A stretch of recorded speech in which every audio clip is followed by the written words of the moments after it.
हिंदुओं के व्यावसायिक प्रतिष्ठानों पर जिस तरह से सुनियोजित हमले इस्लामिक कट्टरपंथी ताकतें बांग्लादेश में कर रही हैं, ये बहुत ही शर्मनाक और खतरनाक है। भारत को चौकन्ना रहना पड़ेगा और पूरी ताकत के साथ अपने अल्पसंख्यक हिंदू भाइयों के साथ पूरे देश को खड़ा होना पड़ेगा। किसी भी तरह से कोई बड़ी दुर्घटना ना हो, इसके लिए कूटनैतिक तौर पर, राजनीतिक तौर पर भारत को प्रयास करने पड़ेंगे। भारत का पक्ष और विपक्ष एक साथ इस मुद्दे पर खड़ा हुआ है और किसी भी हम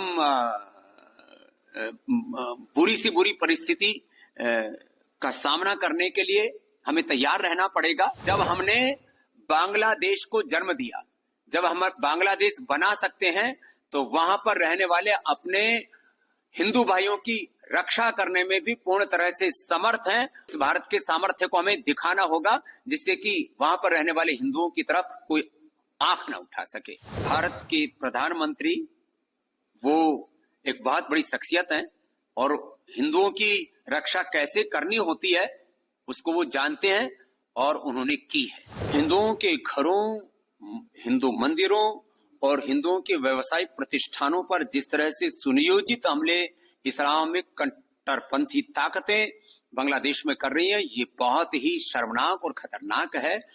और मुझे तो आशंका है आगे वहां पर जो हमारे अल्पसंख्यक हिंदू भाई हैं, उनकी मां बहन बेटियों की इज्जत आबरू पर बात ना आ जाए।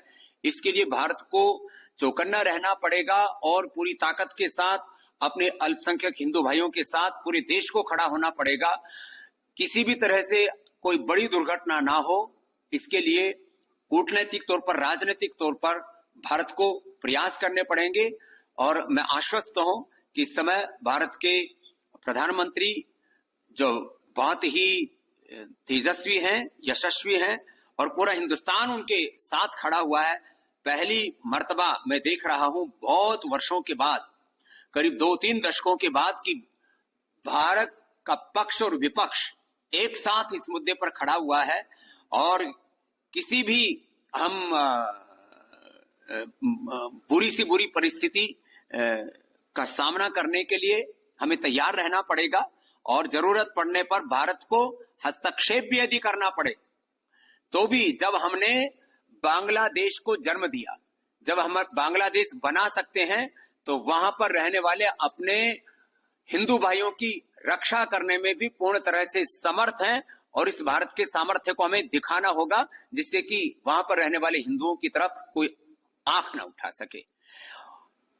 और दुर्भाग्यपूर्ण तो यह है कि जिस तरह की दुर्घटना और जिस तरह का विद्रोह, बगावत बांग्लादेश में, ऐसे ही बगावत हिंदुस्तान में हो जाए। ऐसे कुछ राजनीतिक लोग, कुछ ऐसे सोशल टेररिस्ट, कुछ रिलीजियस टेररिस्ट, कुछ ऐसे यूट्यूबर्स मंसूबे पाले बैठे हैं कि भारत में भी जाति के नाम पर, आरक्षण के नाम पर, संविधान के नाम पर वर्ग भेद और अलग अलग मजहबी उन्माद ऐसे पैदा कर दिए जाए कि भारत की एकता, अखंडता और संप्रभुता खतरे में पड़ जाए और बांग्लादेश जैसी एक बगावत की स्थिति हिंदुस्तान में पैदा हो जाए। ऐसे जो मंसूबे पाल करके बैठे हैं, ऐसे जो लोग वीडियो अपलोड कर रहे हैं और देश के सड़कों से लेकर के संसद तक में जो इस तरह के विघटनकारी जो कुत्सित प्रयास कर रहे हैं, उन लोगों को हमें सख्ती के साथ रोकना पड़ेगा। पूरी दुनिया में जैसे यहूदी लोगों पर कोई अंगुली नहीं उठा सकता, क्योंकि पूरी दुनिया के यहूदी एक है, ताकतवर है। ऐसे ही पूरे हिंदुस्तान के 100 करोड़ से ज्यादा हिंदुओं को एकजुट रहना होगा और साथ ही साथ इतना ताकतवर बनना पड़ेगा। जब मुट्ठी भर यहूदी लोग ताकतवर होकर के और यूनाइट होकर के पूरी दुनिया में अपने आत्मसम्मान और स्वाभिमान की रक्षा कर सकते हैं, तो हम हिंदुओं को भी एकजुट होकर के अपने 100 करोड़ से अधिक हिंदुस्तानियों की और जो पूरी दुनिया में हमारे करोड़ों हिंदू जो अल्पसंख्यक हैं अलग अलग देशों में, वो भी करोड़ों की संख्या में, उनकी भी हमें रक्षा करने के लिए संगठित रहना पड़ेगा, प्रतिबद्ध रहना पड़ेगा और पूरी ताकत के साथ राजनीतिक तौर पर, राष्ट्रीय तौर पर और वैश्विक तौर पर उनके साथ खड़ा होना पड़ेगा। सरकार को हस्तक्षेप करना चाहिए। सरकार को यदि जरूरत होगी तो हस्तक्षेप भी करेगी, क्योंकि भारत के प्रधानमंत्री वो एक बहुत बड़ी शख्सियत हैं और हिंदुओं की रक्षा कैसे करनी होती है उसको वो जानते हैं और उन्होंने की है।